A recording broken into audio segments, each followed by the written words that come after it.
Namaste, y'all. Today we're talking about what yoga is not. And this is based off of all of our trainers at the Mastermind Yoga School, what we are all about, what we have studied, the history of yoga, and we will talk in the next video about what yoga is. So today we're talking about what yoga is not. Yoga is not about silencing your brain so that you hear nothing and there are no thoughts or anything happening in your mind. A lot of people think that, oh, I can't do yoga because I can't quiet my mind. It is not about that. So, good for you. You do not have to say that yoga is not for you. Yoga is not a religion. It is not something where you have to go and worship a particular person or idea or thing, and you do not have to be, like make yourself bleed or do any of these things that some religions might be practicing. Yoga is not about that. Yoga is not, and I have a list, I'm gonna look over here in my list. Yoga is not about perfection.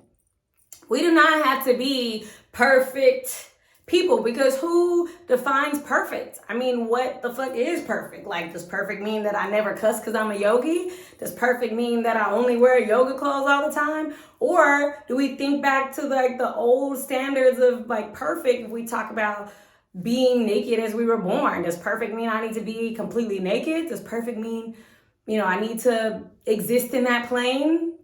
Yoga is not about being perfect. Yoga is not about being a minimalist. You can have things and be grateful for things. You can have people around you and be grateful for people around you. You can have things and I keep wanting to tell you what yoga is. We're going to talk about that in the next video. So I am literally only going to talk about what yoga is not. Yoga is not selling all your things and being poor. It's not giving everything away that you own, like living under a tree. That is not yoga.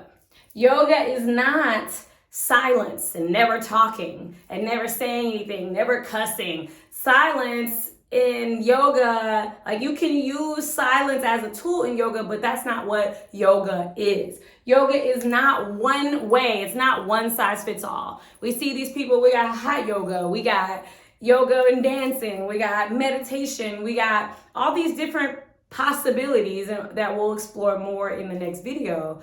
But yoga is not like, if I say, oh, yoga, everybody has to wear green, red, and black and red when they do yoga, otherwise it's not yoga.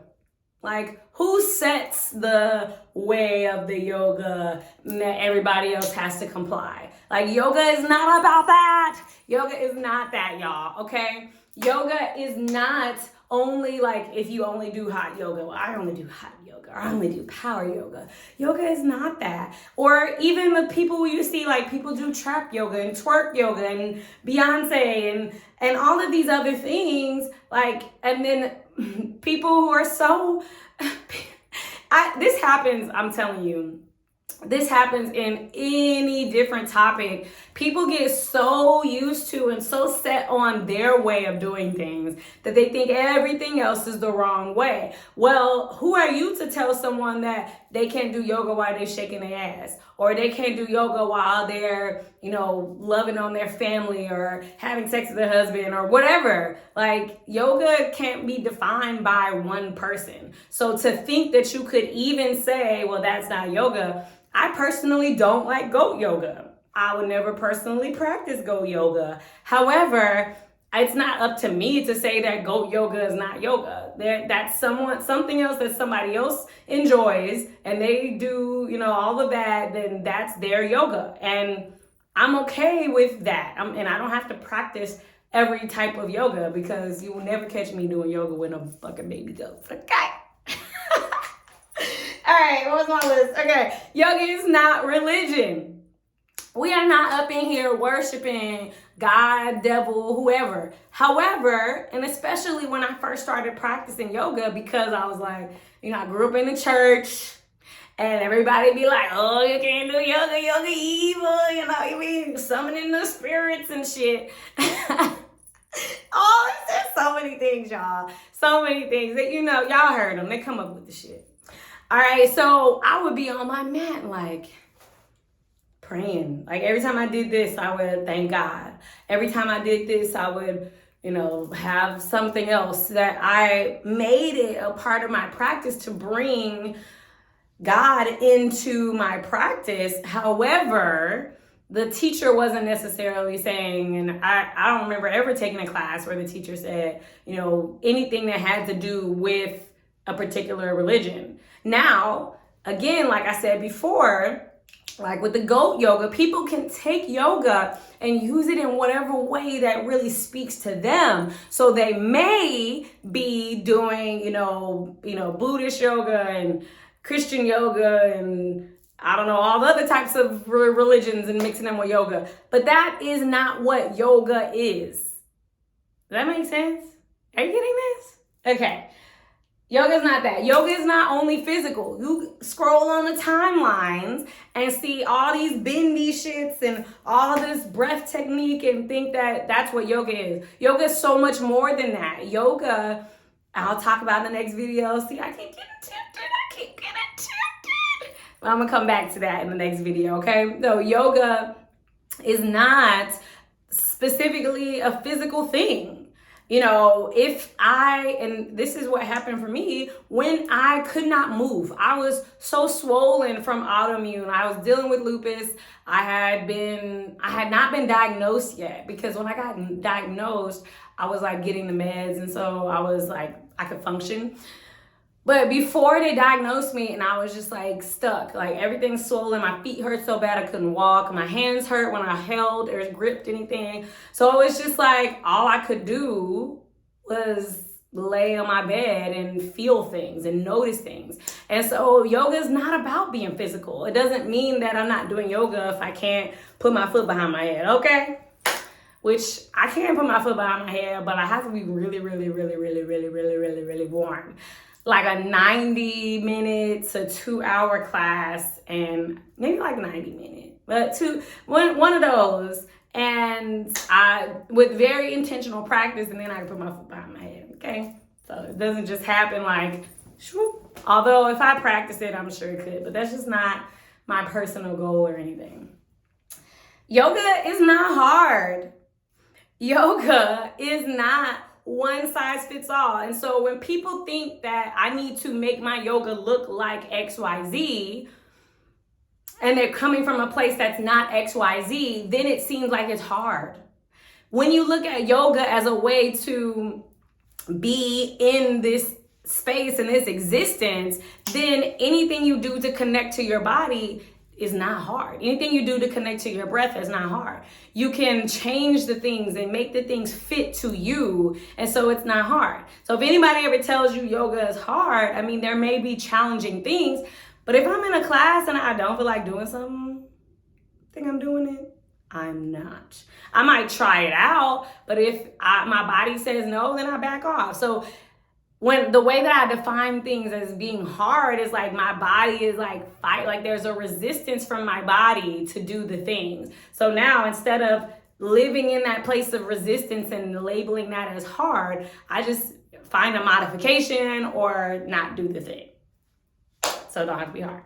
Yoga is not about flexibility. I think I already talked about this a little bit, but this is like a big thing. Like, why does gotta be a big thing, y'all? When people find out I'm a yoga teacher, they like think that I want everybody to do yoga. I really am a proponent for people practicing yoga. It's changed my life. However, I'm not gonna force it down people's throat. I'm not a Yogova witness. Like, I'm not about to knock on people's doors and make them do yoga. That's not my life. I am the person that offers a different option. You've tried all the things, you've taken all the pills, you've done all the things, you want something different. Here's something different and it worked for me, and let me tell you about it and let me show you.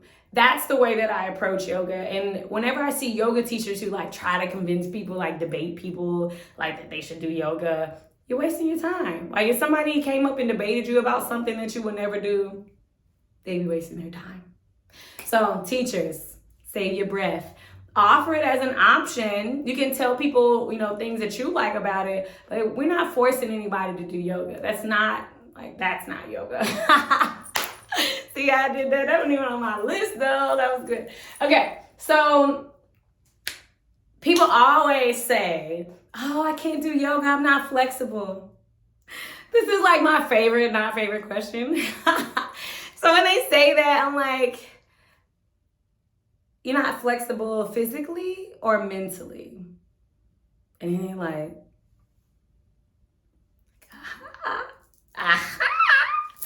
because it's not about being flexible. It's not about how deep you can go into the pose. It's not about doing a full splits, a handstand, or all those things. Those are things that might come based off of where you take your practice and where your focus goes.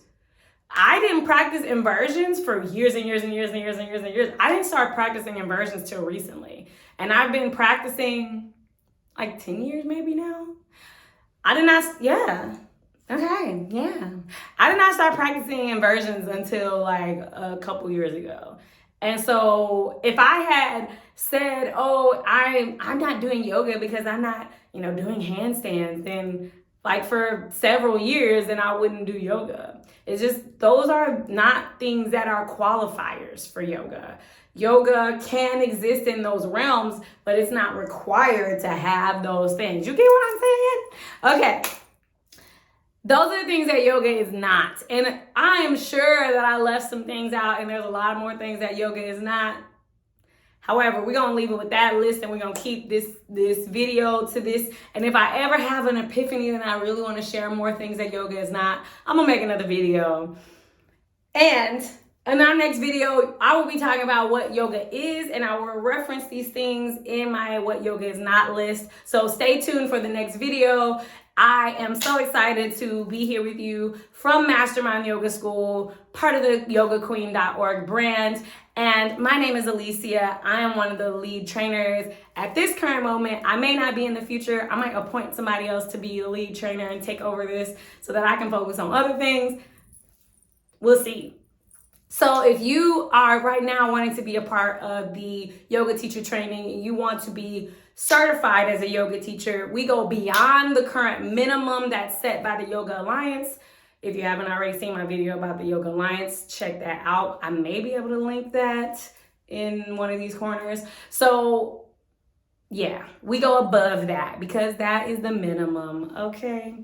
So we go above that. We give you very, very keyed in attention. And so we only allow a very small group. If you want to be in that small group, reach out to us by applying on the link underneath this video. So when you do that, when you apply, it will send you to an interview link. When you go to the interview link, there is a fee for the interview. What the fee it allows is for you to be serious. So if you're really serious about taking this to the next level, you'll go ahead, register for the interview, sign up. We'll be there in person talking.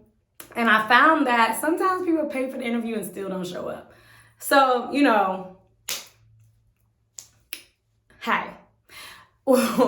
People who don't want this, I'm totally fine with it. However, I am here for the people who really want to show up, want to learn yoga, want to get the history. You want to get the anatomy. You want to know how to speak in front of people. You want to be confident. You want to be interesting. You want people to love your classes. You want to be able to share with people in your family, your friend groups. So if you're like me and you have those desires, that's who I invite to sign up for our training. If you don't resonate with any of that, you can go to any other training. You can go for a cheap training. Do all of that because we are the most expensive yoga teacher training in the industry. So if you are ready to invest your attention, which is much more expensive than money. If you are ready to invest your attention into being one of the yoga leaders in the world, then I encourage you to apply because we are on a mission to spread world peace through inner peace. With that being said, I will end this video. Check out the caption. There are some different things in there that you might find interesting. My name is Alicia Dugar-Stevenson, and I am glad to be here with you. This is a conclusion of What Yoga Is Not, baby. Namaste. And I'll see you in the next video.